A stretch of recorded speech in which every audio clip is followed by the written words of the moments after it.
નમસ્કાર. આજથી આપણે ઇકોનોમી અર્થતંત્ર વિશે ભણીશું. જૂના પેપર્સ તમે જોશો તો ક્લાસ 1-2માં જનરલી ઇકોનોમિક્સના ક્વેશ્ચન પૂછાતા, પરંતુ હવે જે નવી પેટર્ન ગૌણ સેવામાં પણ 5 થી 7 માર્ક ઇકોનોમિક્સ કવર કરે છે, તો એ તમારા માટે યુઝફુલ થશે. તો આપણે ઇકોનોમિક્સ તમે સિલેબસ જોશો તો એમાં 6 થી 7 ટોપિક છે મુખ્ય. તો એમાંથી આજે આપણે જે શરૂઆત કરશું એ પહેલો ટોપિક છે નાણું અને નાણાકીય સંસ્થાઓ. તો નાણું અને નાણાકીય સંસ્થામાં કઈ કઈ બાબત આવે, તો એમાં એક તો નાણું, એની સાથે જોડાયેલું છે ફુગાવો, પછી બેન્કિંગ સેક્ટર આખું, નોન બેન્કિંગ ફાઇનાન્શિયલ જે ઇન્સ્ટિટ્યૂટ અથવા ફાઇનાન્શિયલ સંસ્થાઓ જે છે એના વિશે આપણે પૂરો અભ્યાસ કરશું. તો શરૂઆત તમને ખ્યાલ હોવો જોઈએ નાણું એટલે શું. તો જનરલી જો તો અર્થતંત્રની જે જીવાદોરી છે એને નાણું કહેવાય. તમને એક જે ઓવરવ્યૂ છે એ આમાં આપવાની પ્રયાસ કર્યો છે કે તમામ આર્થિક પ્રવૃત્તિઓને સફળ બનાવવા માટે નાણું મહત્વનો ભાગ ભજવે છે.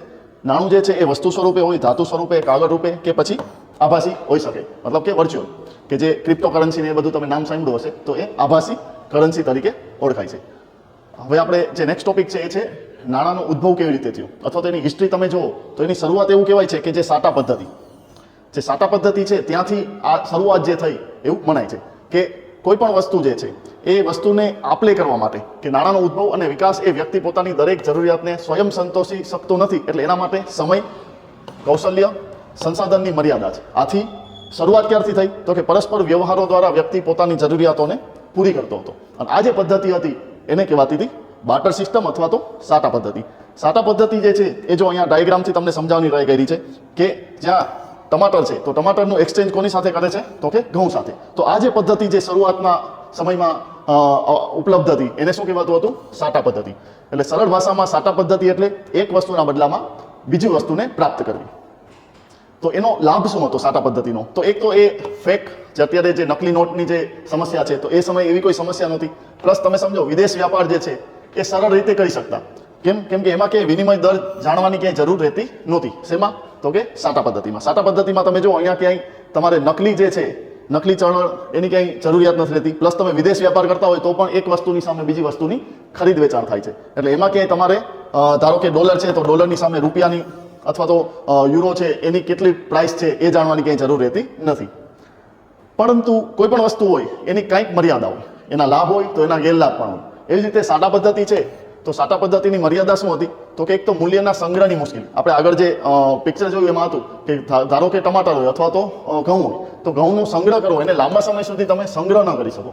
બીજી સમસ્યા શું હતી તો કે મૂલ્યના માપનની મુશ્કેલી. એટલે કે એક વસ્તુની બદલામાં બીજી વસ્તુ આપો પણ એ કેટલા જથ્થામાં આપવી એ પણ એક સમસ્યા સાટા પદ્ધતિમાં રહેલી હતી. ત્રીજી, જરૂરિયાતોનો પરસ્પર મેળ બેસાડવો.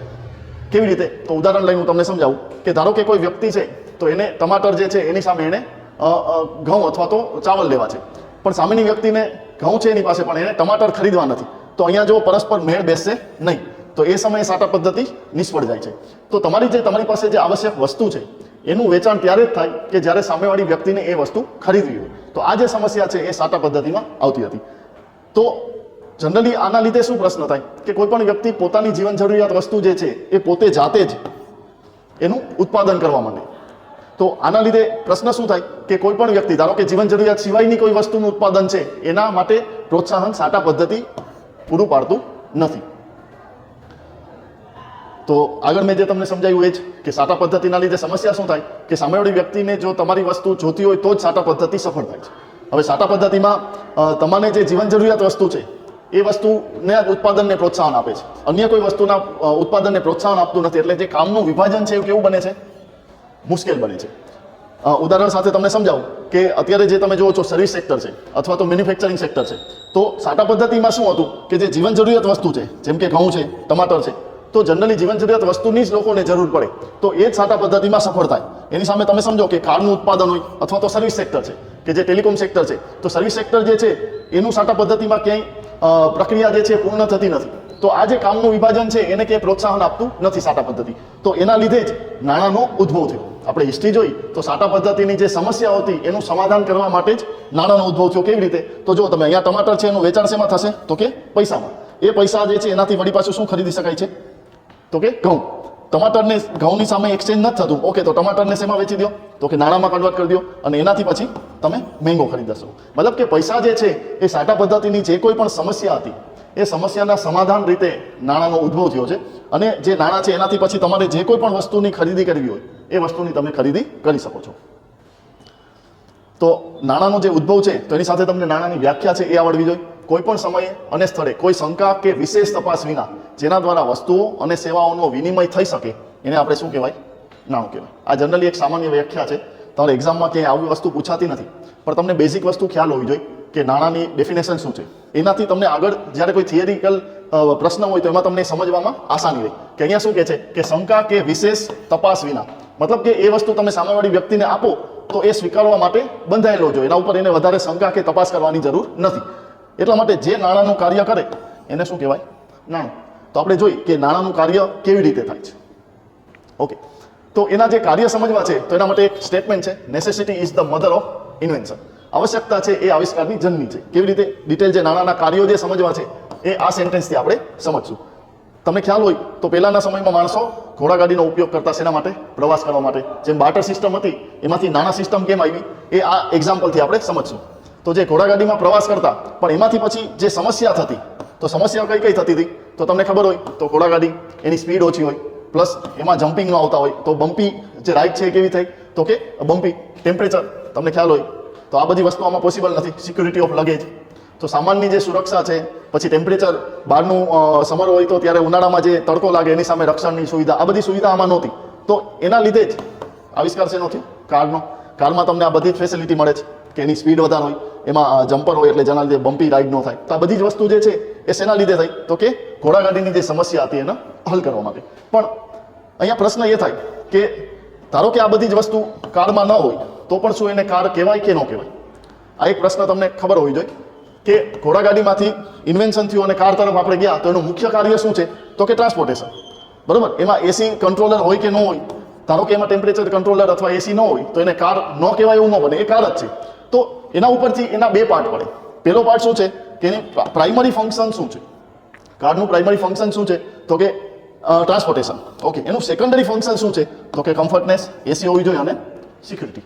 તો આવી જ રીતે નાણું જે છે એના પણ બે પાર્ટ પડે છે. ઓકે, તો સાટા પદ્ધતિ જે હતી એની સમસ્યા જે હતી કઈ કઈ તો કે મૂલ્યના સંગ્રહની સમસ્યા, જરૂરિયાતોનો પરસ્પર મેળ બેસાડવાની સમસ્યા. તો આ બધાના લીધે જ નાણાંનો ઉદ્ભવ થયો. તો જો મેં જે તમને ઘોડાગાડીમાંથી કારનું જે ઇન્વેન્શન થયું તો એના બે કાર્યો છે, એક પ્રાઇમરી અને એક સેકન્ડરી. એ જ રીતે નાણાંનો જે ઉદ્ભવ થયો તો નાણાંના પણ કેટલા કાર્ય છે? એક પ્રાથમિક કાર્ય અને બીજું ગૌણ કાર્ય. આ વસ્તુ યાદ રાખજો, એક્ઝામમાં ક્યારેક આ પૂછાય છે કે નાણાંનો પ્રાથમિક કાર્ય કયા છે અને ગૌણ કાર્યો કયા છે.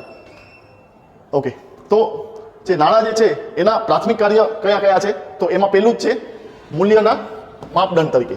કોઈ પણ વસ્તુ છે એને મેઝર કરવા માટે નાણું જે છે એ મહત્વનું. જેમ કે એક ચાની પ્યાલી હોય તો એના કેટલા રૂપિયા થશે તો કે 15. આ શું થયું તો કે ચાનો જે કપ હતો એને મૂલ્યમાં કન્વર્ટ કર્યા, એનું મેઝરમેન્ટ કર્યું. 2 કપ હશે તો કેટલા થશે? તો આ જે છે એ શું કરે છે? મૂલ્યનું માપદંડ. કોઈ પણ વસ્તુ છે એનું કેટલું મૂલ્ય થશે એ નાણું જણાવે, જે સાટા પદ્ધતિમાં પોસિબલ નહોતું. તો એવી જ રીતે તમે સમજો કે કોઈ મજૂર હોય તો એને શું મળશે? વેતન મળશે. કોઈ કેપિટલ રોકાણ કર્યું હશે તો એને એમાં વ્યાજ મળશે. જો કોઈ જમીન એને આપેલી હશે તો એને શું મળશે? રેન્ટ. તો આ બધી જ વસ્તુ શું છે? નાણાંને આ જે કેપિટલ છે, લેબર છે, લેન્ડ છે, કંપની છે, એનું મૂલ્ય જે છે એ મૂલ્યનું માપદંડ કરે છે. Okay, clear? બીજી જે વસ્તુ છે એ એક મૂલ્યનું માપદંડ તરીકે છે અને બીજી એક વસ્તુ છે મૂલ્યના વિનિમય તરીકે. તમે જુઓ કે એક્સચેન્જ જે રેટ છે આ કેવી રીતે? અહીંયા મૂલ્ય જે છે એક ચાના કપનો પ્રાઇસ કેટલો હતો તો કે 15 રૂપિયા. સેમ એવી જ રીતે કોઈ વસ્તુનો વિનિમય દર છે એના માટે પણ નાણાં મહત્વના છે. ઓકે, એના પછી છે એનું ગૌણ કાર્ય. જેવી રીતે આપણે જોયું કે કાર જે છે એના પ્રાઇમરી ફંક્શન શું છે તો કે ટ્રાન્સપોર્ટેશન. એનું સેકન્ડરી ફંક્શન અથવા તો ગૌણ કાર્ય કયું છે તો કે કમ્ફર્ટનેસ, એસી અને સિક્યુરિટી. સેમ એવી જ રીતે નાણાંનું ગૌણ કાર્ય કયા કયા છે તો એક તો મૂલ્ય જે છે એના સંગ્રહ માટે એટલે કે સ્ટોરેજ ઓફ વેલ્યુ, એસ. બીજું છે મૂલ્યના હસ્તાંતરણ માટે, ટ્રાન્સફર ઓફ પેમેન્ટ એટલે કે ટી.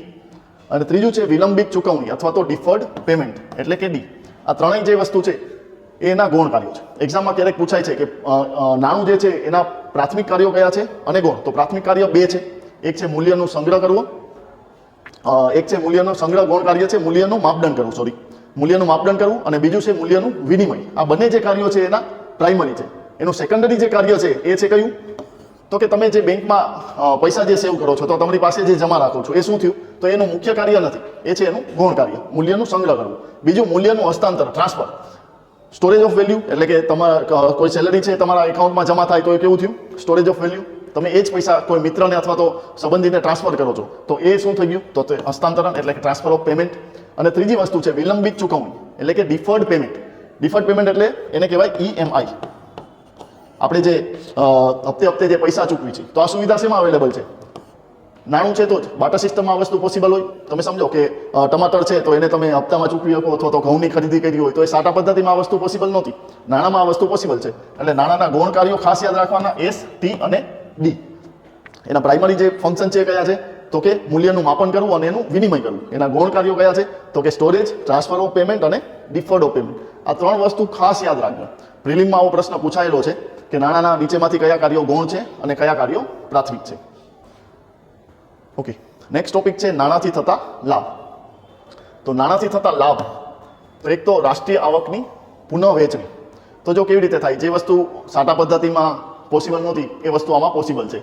કે રાષ્ટ્રીય આવક, તો તમને બધાને જ ખબર હોય કે ભારત સરકાર ટેક્સ ઉઘરાવે છે, અથવા તો દરેક વર્લ્ડના જેટલા પણ દેશ છે એ બધામાં ટેક્સ કલેક્શનની સિસ્ટમ છે. કેમ કે જે ટેક્સ સરકારને મળે છે એ ટેક્સમાંથી જ સરકાર શું કરે છે, જે ગરીબ અથવા તો સામાજિક કલ્યાણની જે કોઈ પણ યોજનાઓ છે એની પાછળ એ પૈસાને વાપરે છે, કે જેથી શું થશે કે જે નીચી આવક ધરાવતા લોકો છે એના ઉત્થાન માટે અથવા તો એને સુખ સુવિધા પૂરી પાડવા માટે એ પૈસાની ઉપયોગ થઈ શકે. તો આને શું કહેવાય? રાષ્ટ્રીય આવકની પુનઃવહેંચણી. બરોબર. તો આ વસ્તુ શેનાથી પોસિબલ છે? તો કે નાણાંથી જ તે. આ વસ્તુ સારા પદ્ધતિમાં શક્ય નથી. બીજું છે સામાજિક સશક્તિકરણ. સરકાર જે છે એ સમાજના નબળા વર્ગને આર્થિક સહાય દ્વારા વિકાસ કરી છે. સેમ જે પુનઃવહેંચણી થાય તો એનાથી જ વિકાસ શક્ય છે. તો એ જ વસ્તુથી શું આપણને મળશે? તો કે સામાજિક સશક્તિકરણ. ઓકે, ત્રીજું છે તરલતા.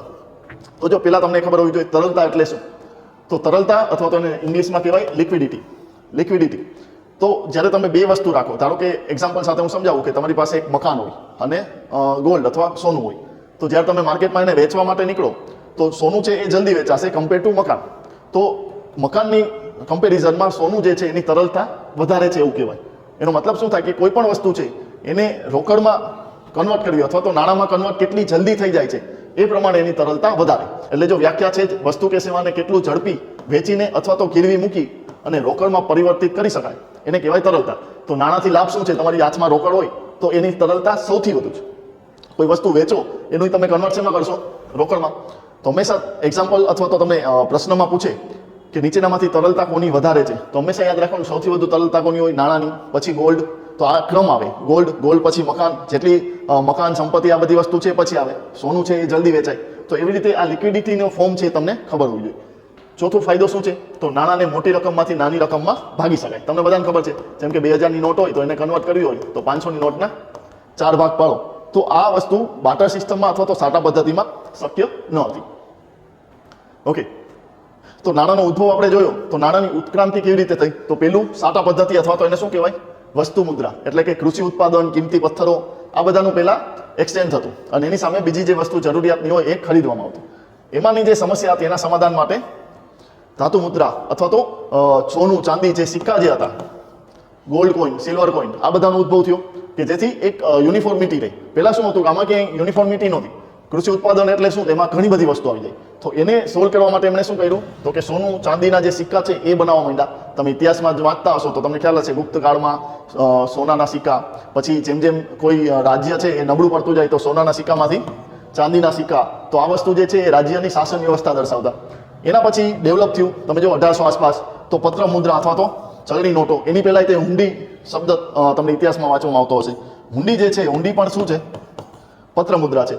કે હુંડી જે છે એ પૈસાની જગ્યાએ એક પત્ર હોય અથવા એક ચિઠ્ઠી હોય કે જેનો એક કટકો છે એ વેપારી સામેવાળી વ્યક્તિને આપે, પછી જ એનું જે વસ્તુ જે છે એની ખરીદ વેચાણ થતી. તો એ બધી પત્ર મુદ્રામાં આવે. ચલણી નોટ, અત્યારે જે પણ આપણી પાસે કરન્સી છે બધી કેવી કહેવાય? પત્ર મુદ્રા અથવા તો પેપર કરન્સી. એના પછી જે ઉદ્ભવ થયો એ થયો બેંક મુદ્રા અથવા તો બેંક નાણું. એમાં કઈ કઈ વસ્તુ આવશે આગળ આપણે આ બધી વસ્તુ ડિટેલમાં પણ ભણશું. ચેક, ડ્રાફ્ટ, ક્રેડિટ કાર્ડ છે, ડેબિટ કાર્ડ છે, ઓવરડ્રાફ્ટ છે, ડિમાન્ડ ડ્રાફ્ટ છે, આ બધી જ વસ્તુ શેમાં આવે? બેંક મુદ્રામાં. અને છેલ્લે અત્યારે જે લેટેસ્ટ છે એ છે આભાસી મુદ્રા અથવા તો વર્ચ્યુઅલ કરન્સી.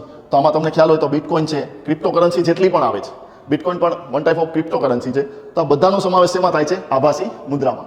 તો નાણાંનું જે ઉત્ક્રાંતિ તમે જુઓ તો વસ્તુ મુદ્રા એટલે સાટા પદ્ધતિ જનરલી તમે સમજી શકો. એમાંથી પછી ધાતુ મુદ્રામાં એટલે કે સોનું, ચાંદીના જે સિક્કા છે એના પછી પત્ર મુદ્રા એટલે જે અત્યારે ચલણી નોટો આપણે જે કોઈ પણ વાપરી છે એ બધી જ શેમાં આવશે? પત્ર મુદ્રામાં. પછી આવ્યું બેંક નાણું અને એના પછી આભાસી નાણું. ઓકે, તો જે આપણે વસ્તુ મુદ્રા જોઈ અને ધાતુ મુદ્રા, આ બંને જે વસ્તુ છે, આ બંને જે નાણાં છે, એ નાણાંનું કંઈક ઇન્ટ્રિન્સિક વેલ્યુ અથવા તો એને કહેવાય અંતર્ભૂત મૂલ્ય હતું. કેવી રીતે તમને આ વસ્તુનો ખ્યાલ હોવો જોઈએ? અંતર્ભૂત મૂલ્ય એટલે શું એ આપણે સમજી, કેમ કે એક્ઝામમાં ક્યારેક આ વસ્તુ પણ પૂછાઈ શકે કે આંતરિક મૂલ્ય અથવા તો ઇન્ટ્રિન્સિક વેલ્યુ એટલે શું. તો જો અહીંયા શું છે, કોકો બીન્સ, અહીંયા છે જે આપણે કોડી ઇન્ડિયન પેસિફિક દરિયામાંથી મળે છે એ છે, અહીંયા છે વેલના દાંત છે, અહીંયા ગોલ્ડના જે નાના નાના ટુકડા છે. તો હવે જ્યારે આ નાણાં તરીકે આનું ચલણ હતું જે તે સમય, તો એ માત્ર નાણાંનું કાર્ય નહોતા કરતા. ધારો કે આ વસ્તુ નાણાંમાંથી તમે એને ઉપયોગમાં લેવાનું બંધ કરી દો, છતાં પણ આમાંથી કંઈક વસ્તુ બનતી. જેમ કે કોકો બીન્સ છે, તો કોકો બીન્સમાંથી ચોકલેટ અથવા તો કોફી, એ બધી વસ્તુ તમે બનાવી શકો. એવી જ રીતે જે વેલના ટીચ છે, તો એનો પણ કંઈક યુઝ થતો. ગોલ્ડ છે, તો એ બધાને ખબર છે ગોલ્ડનો નાણાંમાં યુઝ ન થાય, તો અન્ય યુઝ ઘણા બધા છે. તો આ જે વસ્તુ કેવા શું માગે છે, આંતરિક મૂલ્ય એટલે શું, કે કોઈ પણ વસ્તુ નાણાં તરીકે ઉપયોગમાં ન હોય એ સમયે પણ એની પોતાની કંઈક મૂલ્ય હોય, પોતાની કંઈક વેલ્યુ હોય, કે જેનાથી એને તમે માર્કેટમાં વેચી શકો. તમે જો એક્ઝામ્પલ સાથે હું તમને એક સમજાવું. આ છે 0.1 સેન્ટ ડોલર છે. ઓકે, તો એની વેલ્યુ કેટલી છે? અહીંયા આ જે સિક્કો જે છે એની ફેસ વેલ્યુ કેટલી આપેલી છે? તો કે $0.1. ઓકે, તમે માર્કેટમાં કોઈ વસ્તુ ખરીદવા જાઓ તો તમને કેટલા મૂલ્યની વસ્તુ મળી શકે? તો કે $0.01. ઓકે, પણ આ જ વસ્તુમાં અહીંયા લખેલું છે કે 1965 પહેલા આ જે 0.1 સેન્ટનો જે સિક્કો આવતો, એમાં અંદાજે 90% જેટલું સિલ્વર આવતું. 90% જેટલું સિલ્વરને તમે જો મેલ્ટ કરો એટલે કે ઓગાળો, તો એમાંથી તમને સિલ્વરનો ભાવ કેટલો મળે? તો કે અરાઉન્ડ $2.1. હવે તમે સમજો કે આનું ફેસ વેલ્યુ કેટલી છે? તો કે $0.1. કેમ? કેમ કે અહીંયા લખેલું છે કે 0.1 સેન્ટ એટલે કે 10 સેન્ટ. તમને માર્કેટમાં કોઈ વસ્તુ લેવા જાઓ તો 10 સેન્ટની જે કોઈ વસ્તુ હોય એ તમને મળે. પણ આ જ સિક્કાને જો તમે ઓગાળી અને એમાંથી જે ચાંદી હોય એ ચાંદીને તમે માર્કેટમાં વેચો તો તમને કેટલા મળે છે ભાવ? એપ્રોક્સ $2.10. તો આને શું કહેવાય? એની આંતરભૂત મૂલ્ય અથવા તો ઇન્ટ્રિન્સિક વેલ્યુ. એટલે કે જો એને તમે એઝ અ કરન્સી તરીકે યુઝ નથી કરતા અને એમાં જે રહેલું સિલ્વર છે એને માર્કેટમાં વેચો છો, તો એનું જે ફેસ વેલ્યુ છે એના કરતાં, એના જેટલું અથવા એના કરતાં વધારે ભાવ તમને મળે છે. તો આની ઇન્ટ્રિન્સિક વેલ્યુ કેવી કહેવાય? ફેસ વેલ્યુ કરતાં વધારે. આટલે સુધી સમજાઈ ગયું? એના માટે એક ઉદાહરણ આપણે લઈ કે એક આ ન્યૂઝ હતા કે બાંગ્લાદેશ જે છે એને ભારતમાંથી જે ₹5 સિક્કો મળે ને એનું સ્મગલિંગ થતું બાંગ્લાદેશમાં, અને એ સિક્કામાંથી એવડા શું બનાવતા હતા? રેઝર બ્લેડનું ઉત્પાદન કરતા હતા. હવે સમજો કે આ ₹5 જે છે એમાંથી 5 રેઝર બ્લેડ એમણે બનાવી, એનો ભાવ શું રાખ્યો છે? ₹2. તો 5 બ્લેડની ટોટલ પ્રાઇસ કેટલી થઈ? 10. હવે ખરેખર આ ₹5 ભારતમાં તમે વસ્તુ લેવા જાઓ તો કેટલા રૂપિયાની મળે? 5ની. પણ આને મેલ્ટ કરી અને બીજી વસ્તુ બનાવીને એમાંથી જે વેચાણ કરે છે તેને કેટલા રૂપિયા મળે છે? 10. તો એનો મતલબ એ થાય કે આની ઇન્ટ્રિન્સિક વેલ્યુ જે છે એની ફેસ વેલ્યુ, આ જે ₹5 લખ્યા છે એને શું કહેવાય? એની ફેસ વેલ્યુ. તો એની જે ફેસ વેલ્યુ છે એના કરતાં એની જે ઇન્ટ્રિન્સિક વેલ્યુ છે એ કેવી થઈ? વધારે થઈ. બરોબર? તો આ વસ્તુ યાદ રાખજો. ફેસ વેલ્યુ કોને કહેવાય અને એની ઇન્ટ્રિન્સિક વેલ્યુ અથવા તો આંતરિક મૂલ્ય જે છે એ કોને કહેવાય? ઓકે, તો એક સમજી ગયા કે સિક્કા બે પ્રકારના હોય. એક જે છે એ કેવો હોય? ફેસ વેલ્યુ આધારિત, કે જેની ફેસ વેલ્યુ છે એના કરતાં એનું આંતરિક મૂલ્ય છે કેવું હોય? વધારે. બીજું જે છે એ કેવા હોય? તો કે ટોકન કોઈન હોય, એટલે કે પ્રતિકાત્મક સિક્કા. જો હવે આ જે સમસ્યા હતી, આ સમસ્યાના સમાધાન રૂપે શું કરે કે 1965 પછી જે અમેરિકન સરકાર હતી એણે શું કર્યું કે જે 10 સેન્ટનો જે સિક્કો આવતો હતો અથવા $0.1 જે કોઈન, એ કોઈનમાં જે સિલ્વરનું જે મૂલ્ય કેટલું હતું આપણે આગળ જોયું કે સિલ્વરનું મૂલ્ય કેટલું હતું આમાં 90%. તો એ મૂલ્ય છે એ ઘટાડીને એમણે કેટલું કરી દીધું? 1.67 કોપર, 8% નિકલ. મતલબ કે એની જે ધાતુ જે યુઝ કરતા હતા એ સિલ્વર બંધ કરીને એમણે કોપર અને નિકલ યુઝ કરવા દીધું. એટલે હવે તમે એને ઓગાળશો તો એમાંથી કેટલું મળશે? $0.02. તો આ જે મેટલ વેલ્યુ જે છે એ ઘટી ગઈ. શેના કરતાં? Face value. તો હવે આનું સ્મગલિંગ થશે નહીં. એટલા માટે થઈ અને સરકારે હવે જેટલા પણ સિક્કા આવે છે, હવે તમે જો 5નો જે સિક્કો આવે છે, ₹5 સિક્કો, એ પણ એટલો નાનો અને એમાં એટલી ધાતુ યુઝ નથી કરતા કે જેથી આ 5ના 10 થાય. આ સ્મગલિંગ છે એ બંધ કરવા માટે હવે આ સિક્કાને ઓગાળો તો એમાંથી $2 થી $3 જ મળે. એટલા માટે થઈ અને સ્મગલિંગ બંધ થઈ જાય. તો તમને બે વસ્તુ ખબર હોવી જોઈએ. બે પ્રકારના સિક્કા આવે, એક ફેસ વેલ્યુ અને બીજું ફેસ કોઈન અને બીજું ટોકન કોઈન. ઓકે, એના પછી જે નેક્સ્ટ છે આપણે અત્યારે જે આ બે વસ્તુ ભણાવી છે એના માટે ભણી ગયા આપણે વસ્તુ મુદ્રા અને ધાતુ મુદ્રામાં.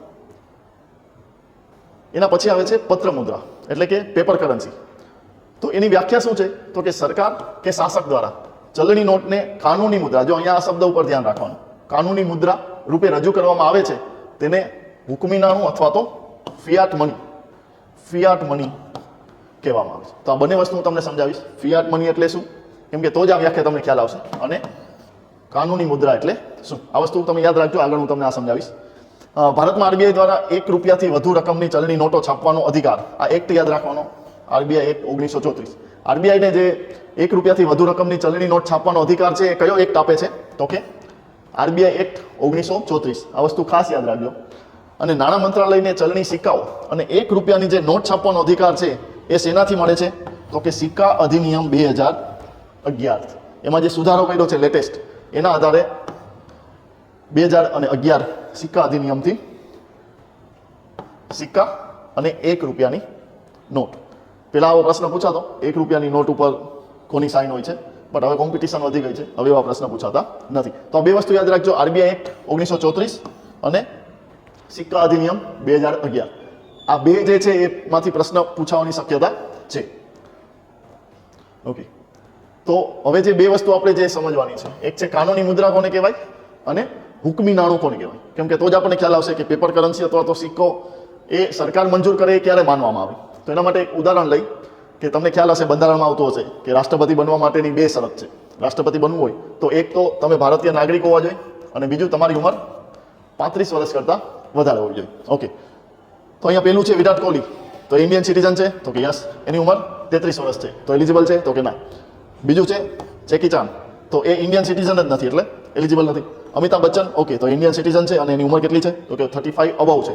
તો આ બંને શરત ફૂલફિલ કરે છે અથવા તો પૂરી કરે છે તો એ રાષ્ટ્રપતિના ઉમેદવારી માટે એલિજિબલ છે. બસ સેમ એ જ વસ્તુ જ્યારે હુકમી નાણું જે છે અથવા તો ફિયાટ મની કોને કહેવાય, એક્ઝામમાં આ પ્રશ્ન પણ પૂછાય છે, હુકમી નાણું કોને કહેવાય અથવા તો ફિયાટ મની એટલે શું. તો ફિયાટ મનીમાં 2 શરત પૂરી કરે તો જ એને ફિયાટ મની અથવા તો હુકમી નાણું કહેવાય. જો બંને અલગ છે, વસ્તુ યાદ રાખજો, હુકમી નાણું અને કાનૂની ચલણ.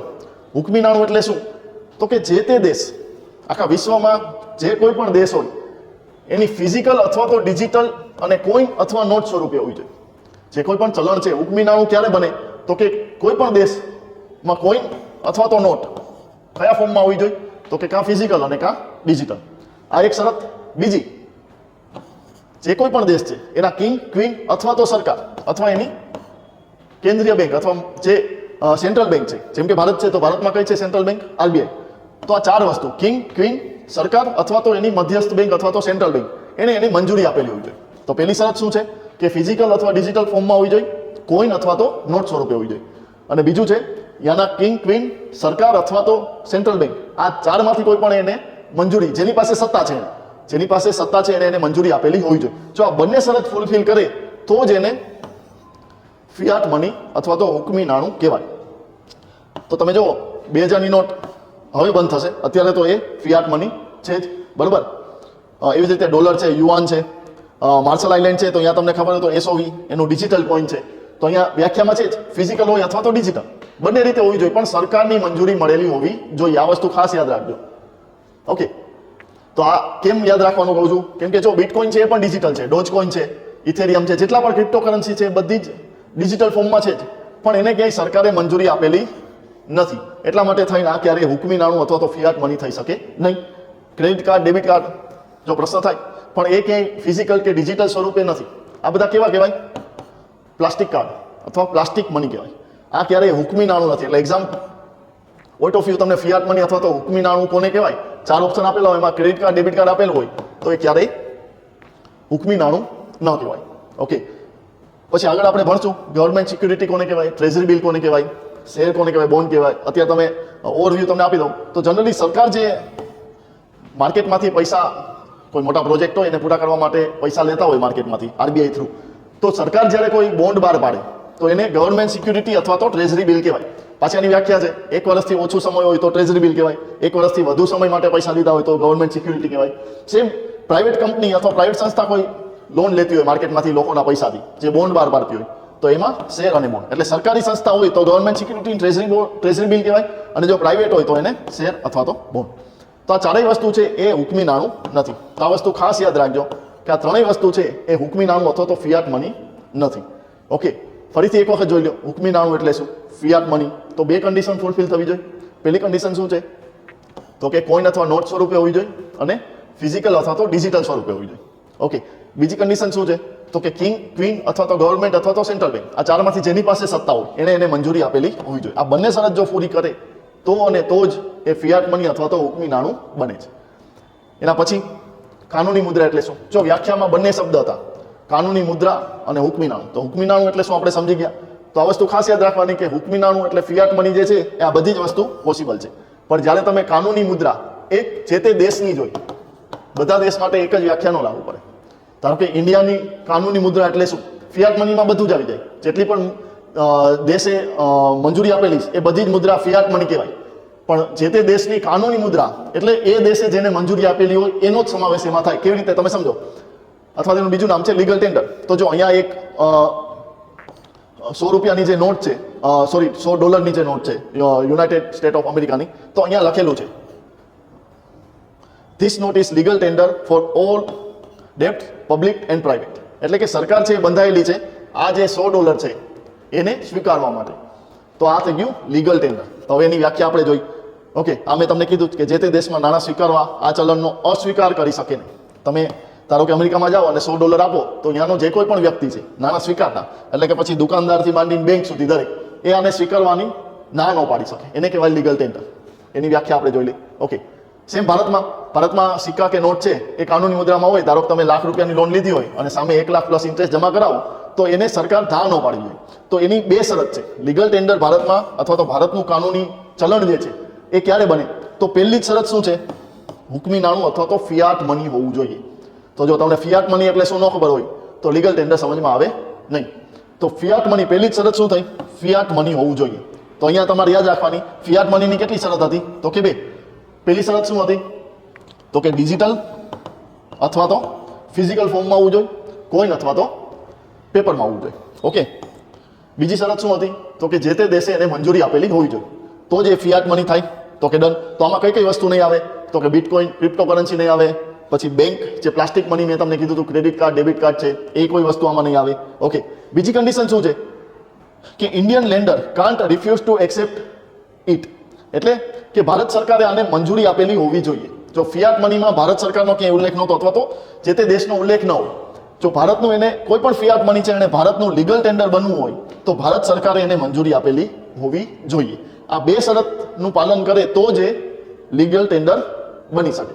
આપણે એક્ઝામ્પલ જોઈ કે 2000ની નોટ. ઓકે, તો ફિયાટ મની છે તો કે યસ. ભારતમાં 2000ની નોટ સ્વીકારવાની મનાઈ છે તો કે ના, મતલબ કે મસ્ટ એક્સેપ્ટ. તો કે 2000ની નોટ શું છે? તો કે લીગલ ટેન્ડર. 500 અને 1000ની નોટ જો ફિયાટ મની છે પણ હવે ક્યાં છે? મ્યુઝિયમમાં. ભવિષ્યમાં 2000ની નોટ પણ મ્યુઝિયમમાં વહી જશે. તો આ ફિયાટ મની છે, તમે આને ફિયાટ મની તરીકે ના ન કહી શકો. 500 અને 1000ની નોટ ફિયાટ મની છે કેમ કે એને જે તે સમયે સરકારની મંજૂરી હતી, કોઈન અને પેપર કરન્સીમાં હતી, ડિજિટલ અને ફિઝિકલ બધી જ શરત પૂરી કરે છે. પણ અત્યારે એ સરકારની મંજૂરીમાં નથી, એટલા માટે થઈ અને ભારત સરકારનું લીગલ ટેન્ડર બનશે નહીં. ચેક, ડીડી તો આ પહેલી શરત જ પૂરી નથી કરતી. ગવર્મેન્ટ સિક્યુરિટી ટ્રેઝરી બિલ એ પણ પહેલી જ શરત પૂરી નથી કરતી. તો જ્યારે આ બંને શરત ફૂલફિલ થાય તો અને તો જ એ ભારત સરકારનું લીગલ ટેન્ડર બને છે. ઓકે, તો આ બંને વસ્તુ તમને ખ્યાલ આવી ગઈ હશે. આપણે ફરીથી એક વખત એની વ્યાખ્યા છે એ જોઈ લઈ. પત્ર મુદ્રા એટલે શું? તો કે સરકાર કે શાસક દ્વારા ચલણી નોટોને કાનૂની મુદ્રા રૂપે રજૂ કરવામાં આવે છે એને શું કહેવાય છે? હુકમી નાણું. તો બે વસ્તુ તમને ખ્યાલ આવી ગઈ કે ચલણી નોટને કાનૂની મુદ્રા રૂપે રજૂ કરવામાં આવે છે એટલે કે લીગલ ટેન્ડર. તો સમજો કે અત્યારે 500ની નોટ છે નવી, તો એને સરકારની મંજૂરી છે એટલે કાનૂની મુદ્રા થઈ ગઈ. ઓકે, તો 500ની નોટ છે એ કાનૂની મુદ્રા તરીકે મંજૂર છે ત્યારે જ એને ફિયાટ મની કહેવામાં આવે છે, જે પત્ર મુદ્રા છે. તો આ બંને જ શરત છે. જો ફિયાટ મની નહીં હોય તો લીગલ ટેન્ડર બનશે જ નહીં. એટલે આ બંને શરત છે એ ફૂલફિલ કરે છે. તો આ બંને વસ્તુ આઈ હોપ તમને ખ્યાલ આવી ગયો હશે કે ફિયાટ મની કોને કહેવાય અથવા તો હુકમી નાણું કોને કહેવાય અને લીગલ ટેન્ડર અથવા તો કાનૂની મુદ્રા. જનરલી પ્રશ્નો જે છે MCQ એ આવી રીતે જ બનતા હોય છે. આ બંને શરત જે છે એ તમને ખ્યાલ હોવી જોઈએ. ફિયાટ મનીમાં કઈ શરત હતી? એક તો ભારતીય ફિઝિકલ અથવા તો ડિજિટલ ફોર્મમાં હોવું જોઈએ, કોઈન અથવા તો નોટ સ્વરૂપે હોવું જોઈએ. અને બીજી શરત શું હતી? તો કે જે તે દેશ છે એને મંજૂરી આપેલી હોય છે. તો ફિયાટ મની તમે સમજો તો બ્રોડ વ્યૂ છે. જ્યાં લીગલ ટેન્ડર છે એ પર્ટિક્યુલર એક દેશ સાથે જોડાયેલો છે કે ભારતનું લીગલ ટેન્ડર તો ભારતમાં એને મંજૂરી મળેલી હોય તો જ એ લીગલ ટેન્ડર બને. પણ એવું જરૂરી નથી કે એનો મતલબ એ કે ફિયાટ મની નથી. જો ડોલર, યુઆન, યુરો ફિયાટ મની છે યસ, પણ ભારતમાં એને મંજૂરી નથી એટલા માટે થઈને ભારતનું લીગલ ટેન્ડર નથી. તો આ શબ્દો ઉપર ખાસ યાદ રાખજો. આ બધી વસ્તુ ઉપર ભાર એટલા માટે મૂકું છું, પ્રશ્ન જે છે એ આવા જનરલી બનતા હોય છે કે ડોલર, યુઆન, યુરો અને 500ની નોટ આ ફિયાટ મની છે કે નહીં? તો 4 ફિયાટ મની છે. પણ ભારતનું લીગલ ટેન્ડર છે કે નહીં? તો આ ત્રણ વસ્તુ છે, ભારતનું લીગલ ટેન્ડર નથી. ફિયાટ મની તો છે જ. ઓકે, એના પછી આપણે બેંક મુદ્રા. આપણે જો શરૂઆત આપણે સાટા પદ્ધતિથી કરી, પછી ધાતુ મુદ્રા, પછી પેપર અથવા તો પત્રક મુદ્રા જોઈ. હવે જે છે એ બેંક મુદ્રા જે છે, તો જનરલી તમને ખ્યાલ હશે કે બેંકમાં બેઝિક છે વસ્તુ હું તમને રિપીટ કરી દઉં છું કે જનરલી બેંક મુદ્રામાં કયું આવે તો કે ચેક છે, ડિમાન્ડ ડ્રાફ્ટ છે, ઓવરડ્રાફ્ટ છે, ડેબિટ કાર્ડ છે. આ બધી જ વસ્તુ જે છે એ શું કહેવાય તો કે બેંક મુદ્રા. એવી જ રીતે બેંક મુદ્રામાં 3 ટર્મ છે કે જે તમારે સમજવાની જરૂર છે. એમાં એક છે એનઈએફટી, બીજું છે આરટીજીએસ અને ત્રીજું છે આઈએમપીએસ. આ 3 જે છે એ ઓનલાઈન ટ્રાન્ઝેક્શન છે એમાં જરૂરી છે. એનઈએફટી, આરટીજીએસ અને આઈએમપીએસ. ત્રણેય વચ્ચે ફરક શું છે?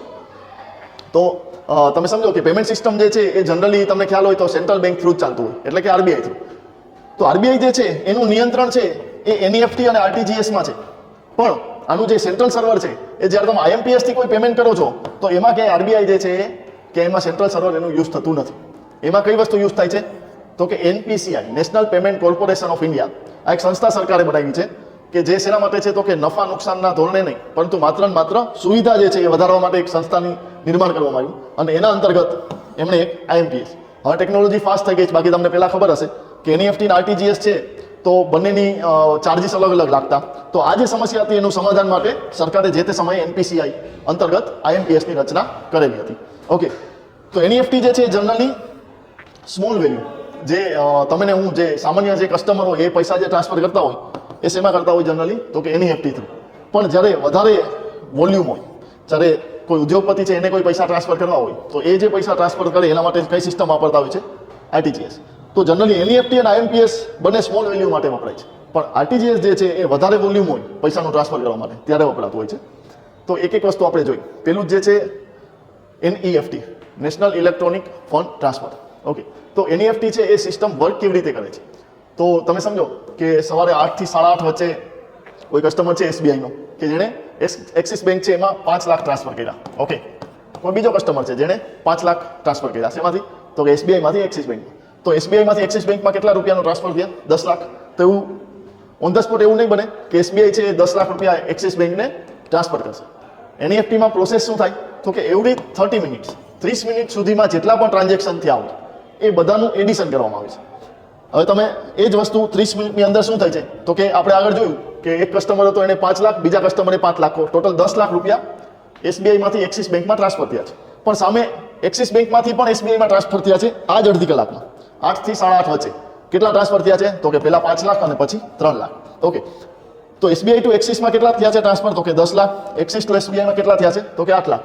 તો ટોટલ જે એડિશન થાય, ટોટલ સરવાળો, તો એસબીઆઈ ટુ એક્સિસમાં કેટલા આપવાની જરૂર છે તો કે 10 લાખ ટ્રાન્સફર થયા છે. પણ સામે એક્સિસમાંથી એસબીઆઈમાં કેટલા આવી ગયા છે?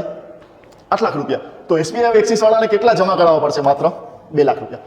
તો આપણે જ્યારે એનઈએફટી વાપરી છે તો એનઈએફટીમાં આપણને ઓન ધ સ્પોટ મેસેજ આવી જાય છે, પણ બેકએન્ડમાં જે સિસ્ટમ છે એ આવી રીતે ચાલતી હોય છે. આ કે એક્ઝામ માટે યુઝફુલ નથી કે એક્ઝામમાં આવું પૂછાતું નથી, પણ તમને એનઈએફટી એટલે શું એ ખ્યાલ હોવો જોઈએ કે એ કેવી રીતે વર્ક કરે છે. તો કે એવરી 30 મિનિટ્સ, 30 મિનિટના ગાળે અપડેટ થતું હોય. બેંકમાં જે સિસ્ટમ છે આવી રીતે અપડેટ થતી હોય અને 30 મિનિટ પછી જે પેમેન્ટ ચૂકવવાનું હોય એ જનરલી એક બેંકમાંથી બીજી બેંકમાં ટ્રાન્સફર થતું હોય છે. ઓકે, એના પછી છે RTGS, real time gross settlement. હવે રિયલ ટાઈમ ગ્રોસ સેટલમેન્ટની કેમ જરૂર પડી તો પહેલા તો કમ્પેરિઝન જોઈ લે.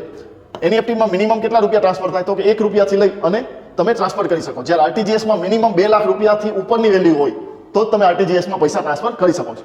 ઓનલાઈન ઓફલાઈન બંનેમાં થાય છે. મેક્સિમમ કેટલા ટ્રાન્સફર કરો તો હવે એની કોઈ લિમિટ નથી, પહેલાની લિમિટ હતી, હવે નથી. ઓકે, જો અહીંયા ખાસ સેટલમેન્ટ ટાઈપ હાફ અવરની એટલે કે 30 મિનિટ્સ. જ્યારે આરટીજીએસ છે ઓન ધ સ્પોટ થાય, રિયલ ટાઈમમાં ટ્રાન્સફર થાય, કેમ કે આમાં અમાઉન્ટ વધારે હોય. જનરલી જે બિઝનેસમેન છે આરટીજીએસ કરતા હોય છે તો એના માટે થઈ અને આ વ્યવસ્થા છે, એનું એમાઉન્ટ છે એ પણ વધારે હોય. તો મેન તમારે પહેલામાં ચાર્જિસ પણ લાગતા, હવે ચાર્જિસ નથી લાગતા. જનરલી પહેલા એક્ઝામમાં ચાર્જિસને એવું પૂછાલો, હવે કાંઈ પૂછાતું નથી. પણ તમને 2 વસ્તુ ખબર હોવી જોઈએ. એક સેટલમેન્ટ ટાઈપ એટલે કે એનઈએફટીમાં સેટલમેન્ટ કેટલા ટાઈમમાં થાય છે તો કે 30 મિનિટમાં. ઓકે, જ્યારે આરટીજીએસમાં તો કે રિયલ ટાઈમમાં. બીજું, મિનિમમ ટ્રાન્સફર વેલ્યુ કેટલી છે તો કે એનઈએફટીની 1 રૂપિયો છે. જ્યારે આરટીજીએસમાં મિનિમમ કેટલા રૂપિયા છે તો કે 2 લાખથી વધુ હશે ત્યારે તમે આરટીજીએસનો ઉપયોગ કરી શકશો. ઓકે, તો જો RTGS is four high value, large scale, generally corporate customer છે એ ટ્રાન્ઝેક્શન શેમાં કરતા હોય છે તો કે આરટીજીએસમાં. બાકી એનઈએફટીમાં તો કે રિટેલ અથવા તો મિડ વેલ્યુ જે છે, જે નાના વ્યવહારો છે એનું જનરલી ટ્રાન્ઝેક્શન શેમાં થતું હોય છે? એનઈએફટીમાં. ત્રીજું જે છે કે જે નેશનલ પેમેન્ટ કોર્પોરેશન ઓફ ઇન્ડિયાએ જે સિસ્ટમ બનાવી છે ઓનલાઈન ટ્રાન્સફરની, એ છે ઇમિડિયેટ પેમેન્ટ સર્વિસ અથવા તો IMPS. IMPS શું છે તો કે આમાં પહેલાં લિમિટેશન નથી, હવે ઓનલાઈન ઓફલાઈન થઈ ગયું છે. પહેલાં જનરલી લિમિટેશન નથી, સવાર 10 વાગ્યા પછી અથવા તો એ પછી જ આ ટ્રાન્ઝેક્શન પોસિબલ હતા. આની જે લિમિટેશન્સ છે દૂર કરવા માટે જ IMPS છે એ 24/7 અને ઇન્સ્ટન્ટલી સેટલ. આમાં જો ક્યાંય 30 મિનિટનો ગાળો કે એવું કંઈ નથી, તો ઇન્સ્ટન્ટલી સેટલમેન્ટ છે એ IMPS આપતું. તો IMPSમાં મિનિમમ કેટલા રૂપિયા તમે ટ્રાન્સફર કરી શકો? 1. પણ જો અહીંયા નો લિમિટ છે, મેક્સિમમમાં મેક્સિમમ ટ્રાન્સફર વેલ્યુ કેટલી છે તો એમાં કોઈ લિમિટ નથી. પણ IMPSમાં તમે મેક્સિમમ 2 લાખ રૂપિયા જ ટ્રાન્સફર કરી શકો છો. ઓકે, આ અગેન આ વસ્તુ યાદ રાખજો, 30 મિનિટ માત્ર ને માત્ર NEFTમાં જ છે. RTGS અને IMPS કરો છો તો એ કેવું છે સેટલમેન્ટ? Real time. રિયલ ટાઈમમાં જેના પૈસા જે છે એ ટ્રાન્સફર થઈ જાય છે. જનરલી આ ત્રણેય ઉપર કોઈ ચાર્જિસ નથી. તો આ વસ્તુ ખાસ યાદ રાખવાનું છે કે IMPS સિસ્ટમ જે છે એ RBI થી સપોર્ટ નથી. જો અહીંયા એટલા માટે દોરેલું છે શક્તિકાંત દાસ, તમને ખ્યાલ આવે કે RBI જે છે એ સેના ઉપર કંટ્રોલ રાખે છે? NEFT અને RTGS. જ્યારે IMPS ઉપર કંટ્રોલ કોણ રાખે છે તો કે NPCI, national payment corporation of India. તો national payment corporation of India જે છે એની આવી અલગ અલગ સુવિધા છે. આ તમે હું તમને ઘરે ગૂગલ કરી અને આ વસ્તુ શું છે એ તમને હું હોમવર્ક તરીકે આપું છું કે ચેક ટ્રંકેશન સિસ્ટમ એટલે શું છે. આ બધી જ વસ્તુ જો NPCI બનાવી છે. MCQમાં ક્યારેક આ પૂછાઈ શકે કે NPCI જે છે એને નીચેનામાંથી કયા કયા સોફ્ટવેર અથવા કઈ કઈ સુવિધા પૂરી પાડે છે. તો એક છે CTS, ચેક ટ્રંકેશન સિસ્ટમ. પછી આધાર ઇનેબલ પેમેન્ટ સિસ્ટમ. તો જો આનું નાની નાની જે વ્યાખ્યા તો આનું જે સમજણ છે હું આપી દઉં. તમને ખ્યાલ હોય તો જે ચેક આપણે એક બેંકમાંથી બીજા બેંકમાં જે પહેલાં જે વાર લાગતી હતી, જે પહેલાં એક બેંક છે બીજી બેંક પાસે ખરાઈ કરવા મોકલે પછી તમારું જે પેમેન્ટ છે એ પાસ થતું, એ જે સમય બગડતો એને ઘટાડવા માટે ચેક ટ્રંકેશન સિસ્ટમ આવી ગઈ, CTS. એટલે કે ઇમેજ જે છે ઇમેજ જ બીજી બેંકમાં પહોંચી જાય અને સોફ્ટવેર થ્રુ વેરીફાઈ થઈ જાય. તો એ સિસ્ટમ કોણે બનાવી છે તો કે NPCI. પછી આધાર ઇનેબલ પેમેન્ટ, જે આધાર ઇનેબલ્ડ જે પૈસા જે છે તમે હવે બેંકમાંથી ટ્રાન્સફર કરી શકો છો આધાર થ્રુ જ. તો એ જે સિસ્ટમ છે AEPS, આધાર ઇનેબલ પેમેન્ટ સિસ્ટમ, એ કોણે બનાવી તો છે નેશનલ પેમેન્ટ કોર્પોરેશન ઓફ ઇન્ડિયાએ. પછી નેશનલ ફાઇનાન્શિયલ સ્વિચ, NFS, એટલે જે પૈસા એક સાથે બધા જ ખાતામાં અલગ અલગ ખાતામાં એક સાથે ટ્રાન્સફર થઈ જાય. ધારો કે કોઈ બિઝનેસમેન છે એને એના એમ્પ્લોયને પગાર કરવો છે તો એક જ સમયમાં બધા જ એમ્પ્લોયના એકાઉન્ટમાં પૈસા આવી જાય, એના માટે કઈ સિસ્ટમ છે? National finance switch. પછી રૂપે કાર્ડ, એ તો આપણે બધાને ખ્યાલ છે. ઓકે, એના પછી છે ભારત બિલ પેમેન્ટ સિસ્ટમ. ધારો કે રિલાયન્સ છે તો રિલાયન્સને એના જેટલી પણ ઓફિસીસ છે એના બિલ પે કરવા હોય, ઇલેક્ટ્રિસિટી બિલ છે કે બીજા અન્ય જે કોઈ પણ, તો એ ભારત બિલ પેમેન્ટ સિસ્ટમ એવી છે કે જેમાંથી એક સાથે જ બધા બિલ છે એ પેમેન્ટ થઈ જાય છે. તો આ સુવિધા કોણે બનાવેલી છે તો કે NPCI. એના પછી છે national automated clearing house, NACH. તો આ પણ શેના માટે કામ કરે છે તો કે જે વધારે એક સાથે સંખ્યામાં પેમેન્ટ કરવાના હોય તો એ બધા જ એક સાથે પેમેન્ટ જે છે એ નેશનલ ઓટોમેટેડ ક્લિયરિંગ હાઉસમાં થાય છે. એ પછી ભીમ એપ છે, UPI છે, આ બધી જ વસ્તુ છે. તો આ બધાના નામ છે તમને યાદ હોવા જોઈએ. આ બધી જ જે સુવિધા છે કોણે પ્રોવાઈડ કરે છે તો કે NPCI, national payment corporation of India. તો આજનું જે લેક્ચર છે એનો ફરીથી આપણે ઓવરવ્યૂ લઈ લઈએ કે આજે આપણે જે વસ્તુ કલાકમાં જે કોઈ વસ્તુ આપણે જોઈ એમાં કઈ કઈ વસ્તુ આપણે ભણી ગયા. તો શરૂઆતથી કરી તો તમારે ખાસ યાદ રાખવાનું છે સાટા પદ્ધતિ. સાટા પદ્ધતિ ઉદ્ભવ થયો નાણાંનો. સાટા પદ્ધતિની જે સમસ્યા હતી એના સમાધાન માટે શું આવ્યું તો કે નાણાંનો ઉદ્ભવ થયો. તો નાણાંના પ્રાથમિક કાર્યો કયા છે, નાણાંના ગૌણ કાર્યો કયા છે. ઓકે, નાણાંનો ઉદ્ભવ થઈ ગયો. પછી નાણાં કઈ કઈ સ્વરૂપે હતા તો કે સૌથી પહેલા સાટા પદ્ધતિમાં, પછી ધાતુ મુદ્રામાં, પછી પેપર મુદ્રામાં, પછી બેંક મુદ્રામાં અને છેલ્લે આભાસી. તો એની સાથે જે બે ટર્મ જોડાયેલી હતી કઈ હતી? ગૌણ કાર્યો ખાસ યાદ રાખજો. આંતરિક મૂલ્ય અથવા ઇન્ટ્રિન્સિક વેલ્યુ કોને કહેવાય, ફેસ વેલ્યુ કોને કહેવાય, પછી ટોકન કોઈન એટલે શું, બંનેમાં શું ડિફરન્સ છે એ તમને ખ્યાલ હોવી જોઈએ. ઓકે, પછી ફિયાટ મની એટલે શું અને લીગલ ટેન્ડર એટલે શું, આ બંને વચ્ચે તફાવત શું છે. તો આજનું જે લેક્ચર છે એમાંથી આ બધા જે મોટા મોટા પ્રશ્ન છે એ જનરલી એક્ઝામમાં પૂછવાની શક્યતા વધારે છે. અને આ જે ત્રણ છે NEFT, RTGS અને IMPS, આ ત્રણ વસ્તુમાં ડિફરન્સ શું છે એ ખાસ તમને ખબર હોવી જોઈએ. આ ત્રણેયમાં શું ફેર છે, એમાંથી કોઈ MCQ બની શકે છે. તો આજના લેક્ચર માટે આ વસ્તુ તમે યાદ રાખજો. ફરી નેક્સ્ટ લેક્ચરમાં આગળ ટોપિક કન્ટિન્યુ કરશું. Thank you.